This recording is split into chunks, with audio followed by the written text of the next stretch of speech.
Hello students, welcome back to DMS online video classes. Okay, today we'll see with the fifth module, that is graph theory. Okay, so we'll start with the introduction. So what all we are going to see today? So first we'll see few definition along with its example. So let us start with the first definition. So what is the first definition? So graph theory means, what do you mean by this particular graph? You might be heard, or you might be written, you might be drawn in your school days, PUC or early of your schooling. So what do you mean by graph? Graph means it's combination of edges, okay, or it's a combination of points and lines. In other words, you have learnt.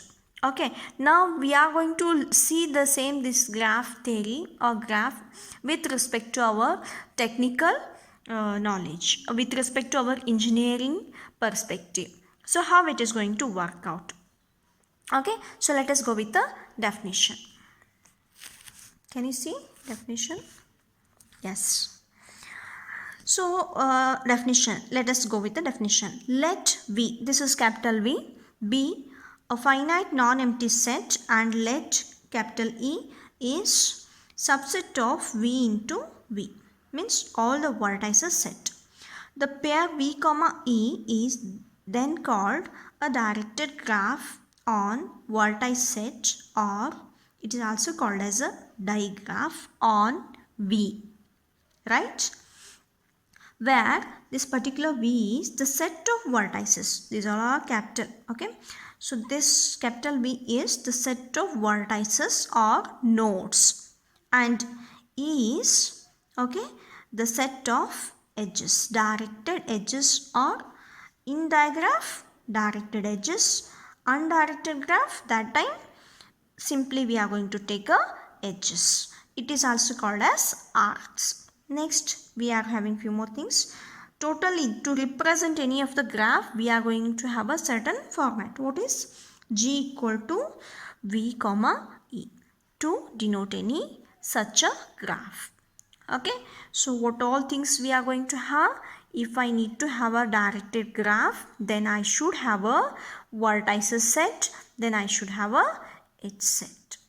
Okay, and all these edges will be they are from a V into V, not a simply V. I think in third model you have learnt with the V into V. What is this? Cartesian product. So Cartesian product of a V into V means, if V is consisting of AB, then V into V will be AA, AB, then BB. Okay, so and BA. So that is going to be vertices Cartesian product we will be having. Now we'll go with the example. Okay, so you can see there is a diagram. Okay, so here is one point, this is one more point, this is one more point, and this is one more point, and this is one more point. So totally how many are there? There are 4 points.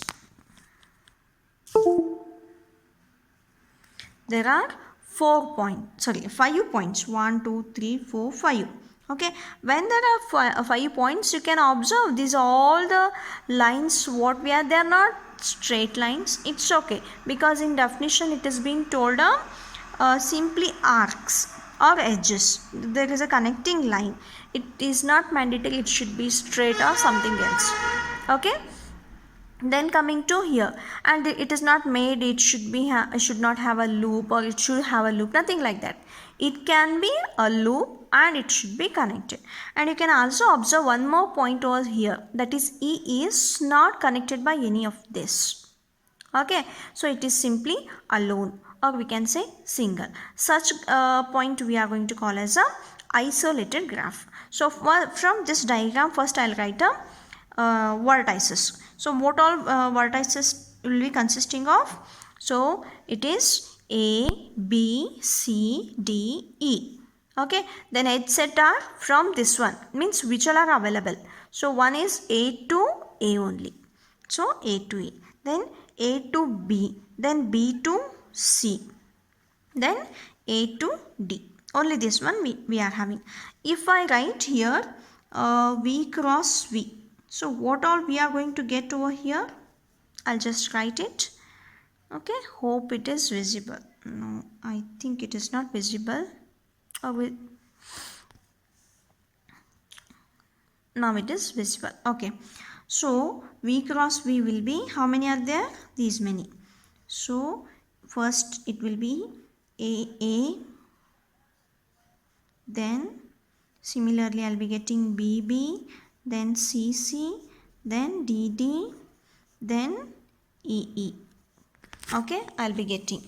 Then after this, next I'll be having A to B. With respect to all the values we will be having. So totally how many are there? 5 elements are there. So 5 into 5, I'll be getting totally 25 elements in this vertex set. Okay, so homework for you is, you are going to write all these things and you are going to update it. Okay, next coming to here. Okay, now looking at this graph, what we are going to say, this is going to be called as a isosceles vertex or isolated vertex. Isolated vertex. Okay, and this is edge, this edge is going to have a arc, so B to C, I'll be calling this one as a directed edge. Okay, similarly A to B is also one of the edge, then A to D is also one of the edge. Following? Now if I consider this A and B, okay, so in only this edge particularly, if I consider from A it is started and at the B it got end this particular edge. So A is going to called as a source, whereas B is going to be called as a terminus or terminating vertex. Fine. And this particular A to A, what we are going to have is going to be called as a loop. Fine. Next we'll see with the undirected graph. You can say this one as a second definition. So in undirected graph, a graph in which there is no concern about the direction of any edge is called a undirected graph. Okay, it is also represented with the similar notation G equal to V comma E. So what all this V? V is going to represent again a vertex set of a G and E is representing a edge set, but we should remember with the undirected graph it is going to have an unordered pair of elements taken from vertices set. Okay, and G is representing undirected graph. Fine. Okay, so how these are going to be represented? These are undirected edges, you can see here. Okay, so this is undirected edge, can be written as AB, BC, AC, and this is going to be CD. So this is one diagram graph I have been written. So what it is consisting of? A, B, C, D. You can observe there are lines or there are connecting lines. We call these things as a edges, where these are not having any of the arrow marks. So these are going to be called as a undirected edges. Fine. Make a note, for representing directed graph, these edges are represented in a simple bracket, whereas undirected edges is represented in a flower brace. Fine. So for today's class we are going to see two definition. In a next class we are going to see with the few more lines, that is circuit, then cycle, path, all these things we are going to see. Okay, thank you.